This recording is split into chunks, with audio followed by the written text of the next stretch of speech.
Monsieur Braque, bonjour, merci beaucoup de nous accueillir. Ça nous ferait plaisir si vous pouviez expliquer un petit peu votre entreprise depuis son origine. Tout d'abord, Monsieur Bazin, je souhaiterais vous rappeler que les premiers métiers à dentelle sont arrivés ici sur Caudry. C'était des petits métiers en bois qui fabriquaient uniquement du tulle, ce qu'on appelait un réseau. Ce n'est qu'en 1830 que Jacquard a trouvé le système qui permettait de faire de la dentelle. La dentelle aujourd'hui a connu une révolution beaucoup plus forte encore grâce à l'apport des métiers électroniques.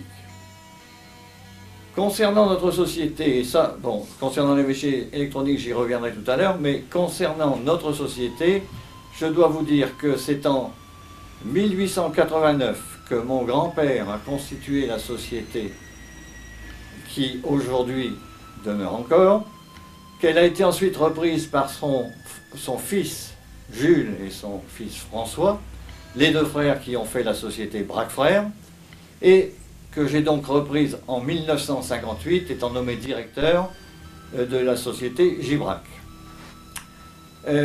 Beaucoup de choses se sont passées depuis 1958, car nous avons eu la création qui nous a permis de faire beaucoup de nouveautés, et à cause de cela, nous avons été obligés de racheter des métiers. En 1958, la société Gibrac comportait 2 métiers de dentelle.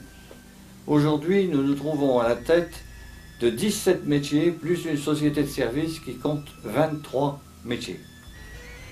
C'est en 1958 que je fus nommé directeur de la société Gibrac actuellement en place, et depuis ce temps-là, nous avons augmenté le nombre de métiers, et nous avons même créé un département passementerie qui aujourd'hui s'adresse à tous les confectionneurs et aux importateurs. Nous avons également créé une usine de broderie pour consolider la production des dentelles et permettre à nos clients étrangers de recevoir directement ces dentelles rebrodées qu'ils étaient obligés de faire à l'extérieur. Comment vous est venue l'idée d'informatiser des métiers anciens? C'est une très longue histoire.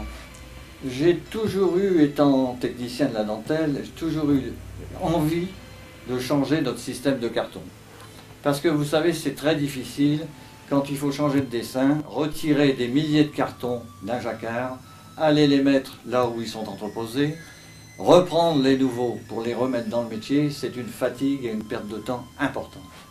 Aujourd'hui, nous avons la chance d'être arrivés au résultat.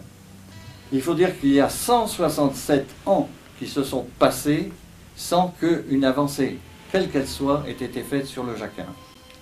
Aujourd'hui, ces jacquards électroniques permettent de changer de dessin en quelques minutes, et ça nous apporte une production plus importante et aussi une qualité de travail nettement meilleure. Cette innovation a-t-elle nécessité un personnel spécifique ou bien une formation spécifique pour certaines personnes? Au départ, la création a été le problème numéro 1, c'est-à-dire qu'il fallait remettre les dessins en conception assistée par ordinateur. C'est ce qui nous a demandé le plus de travail. Ensuite, il fallait que la disquette qui était réalisée par l'ordinateur puisse être mise dans le jacquard. Tout ça est une alchimie un peu compliquée, mais qui a nécessité des années et qui aujourd'hui est au point. Quant au personnel, je dirais qu'il n'y a eu aucun problème pour leur mise en route, car c'est un ordinateur normal sur lequel tout est indiqué. Il suffit d'appuyer sur un bouton et d'avoir la demande que l'on nécessite avoir. Il s'agit bien là d'une découverte au sens propre du terme. Est-ce que cette découverte est exclusivement réservée à votre entreprise? Cette innovation n'est pas la première que nous avons faite. Nous avons d'abord commencé par faire la digitalisation des dessins.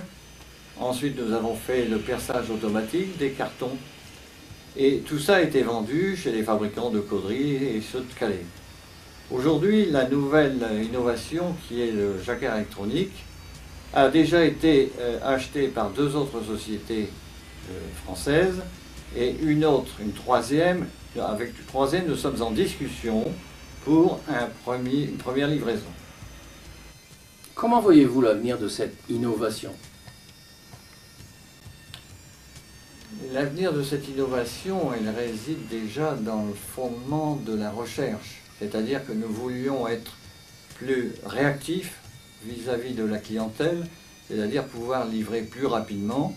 Et aujourd'hui, nous sommes capables, avec plusieurs machines, de faire de grosses quantités.